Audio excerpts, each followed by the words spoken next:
200-300 милиони евра јавен долг, не е време да се вклучи алармот и се повикавте на кризата. Па зошто не се повикувавте на кризата кога отпочнавте со реализација на проектот Скопје 2014, кога на 1 километар квадратен потрошивте 300 милиони евра, ама кога ви укажувавме и ние и реномираните и релевантни меѓународни финансиски инвестиции дека во време на криза, ако не треба во нешто да се инвестира, тоа е во непродуктивни инвестиции, тогаш немавте слух и сега да се повикувате на кризата. Не е тука министерот за финансии, ќе го цитирам, ние ќе имавме бенефит од кризата. Па што зборувате сега? Не сте доследни на самите вас. Нели Македонија ќе чареше од кризата, а сега ви е изговор за се и се што, изговор за погубните економски политики, колега. Господин Висоцки, Горан има збор, повелете.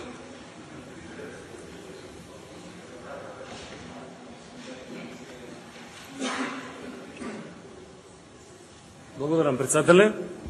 Читувани колеги пратеници, колега Станковиќ Малишев, пред да почнам да говорам на предложеното законско решение, сметам дека направив еден крајно некоректен потек. Прво го ценам тоа што единствено од коалицијата на ВМРО-ДПМНЕ се одважите да говорите на оваа тема.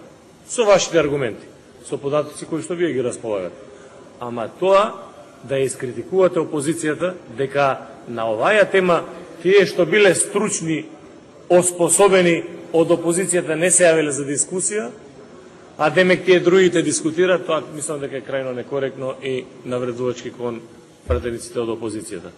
Нели знаете, колега Станковиќ, многу пати сме дебатирали и за здравството, и за економијата, и за пензискиот систем, и за социјалата, и за судовите, и за корупцијата во редовите на ВМРО-ДПМНЕ. Нема стручни и нестручни пратеници.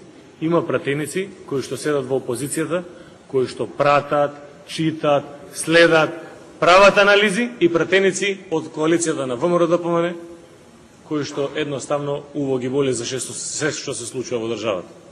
Си имаат некои од нив бизнеси, некои од нив си имаат покер апарати, ама буквално едноставно не ги интересира што воопшто се случува во државата. Едно од законските решенија